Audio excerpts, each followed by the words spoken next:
Cancer healer centre, a new beginning. महाराष्ट्राची लोकप्रिय वृत्तवाहिनी आता डीडी फ्री डिशवर आजपासून डीडी फ्री डिशच्या प्रेक्षकांना TV9 मराठी 68 क्रमांकावर पाहता येणार। धनंजय मुंडे पंकजा मुंडेंच्या फाईल घेऊन माझ्याकडे आले होते, पण मी पंकजा मुंडेंविरोधात लढण्यास नकार दिला। अंजली दमानी यांचा गौप्यस्फोट। धनंजय मुंडेंच्या जवळच्या राजेंद्र घनवटांनी शेतकऱ्यांनाच छळ करून जमिनी लाटल्यात। 20 कोटींच्या जमिनी 8 लाखात घेतल्या, दमानी यांचा आरोप। विरोधात लढणाऱ्या शेतकऱ्यांवर घनवट यांनी खोटे गुन्हे दाखल केलेत। धनंजय मुंडेंकडून फोन आल्यानंच 9 शेतकऱ्यांवर गुन्हे दाखल। माहिती देताना शेतकरी आलेल्या महिलेला अश्रू अनावर झाले। 2 कंपनीच्या संचालकपदी राजश्री मुंडे आणि राजेंद्र घनवट। धनंजय मुंडे आणि राजेंद्र घनवटचे आर्थिक व्यवहार तपासा। अजित पवार आणि बावनकुळे यांनी चौकशी करून कारवाई करावी, अंजली दमानी यांची मागणी। खोक्या प्रकरणामध्ये व्हिलन ठरवून माझ्या खुनाचा कट होता। खोक्यानं धसांना हरणाचं मांस कसं पुरवलं याबाबत सांगून विष्णोई समाजामध्ये मला व्हिलन करायचं होतं। सुरेश धस यांचा गौप्यस्फोट। खोक्या भोसलेने मला हरणाचं मांस दिल्याचा आरोप टीव्ही मुंडेंनीच माझ्यावर केलेला, सुरेश धस यांचं विधान। सुरेश धसांकडून सहानुभूती मिळवण्याचा प्रयत्न, खोक्या हरणाचं मांस धसांना द्यायचं असं स्थानिकांचंच म्हणणं आहे। धसांच्या आरोपांनंतर टीपी मुंडेंचं उत्तर।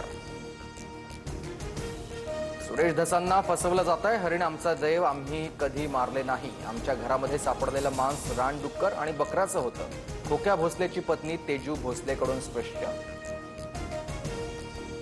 बीड कारागृहामधील राडानंतर वाद न वाढवण्यासाठी कारागृह प्रशासनाच्या हालचाली। मकोकामधील आठवले गँगची नाशिक कारागृहात रवानगी। आठवले कुटुंबाचा नाशिक कारागृहात नेण्यास विरोध।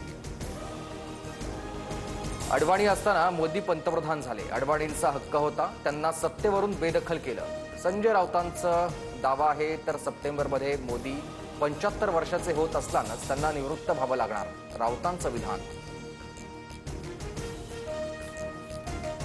मोदींनी कधी निवृत्त व्हावं हे जनता ठरवणार, राऊतांचं मानसिक संतुलन बिघडलंय। चंद्रशेखर बावनकुळे यांचं संजय राऊतांना जोरदार उत्तर।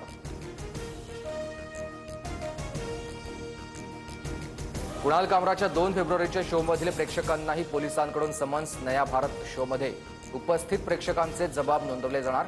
काही प्रेक्षकांचे जबाब नोंदवण्यास सुरुवात झाल्याची माहिती। प्रशांत कोरटकरच्या जामीन अर्जावर कोल्हापूर सत्र न्यायालयात सुनावणी सुरू। व्हीसीद्वारे कोरटकर सुनावणीला हजर। अनेक जिल्ह्यांना पावसाचा ऑरेंज आणि येलो अलर्ट, तर जळगाव नाशिक तसंच या ठिकाणी ऑरेंज अलर्ट, तर ठाणे रायगड आणि रत्नागिरीला येलो अलर्ट जारी।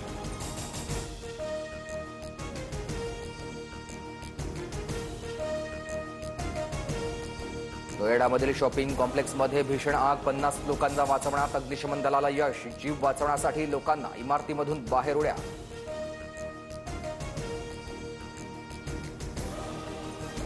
Cancer healer centre, a new beginning.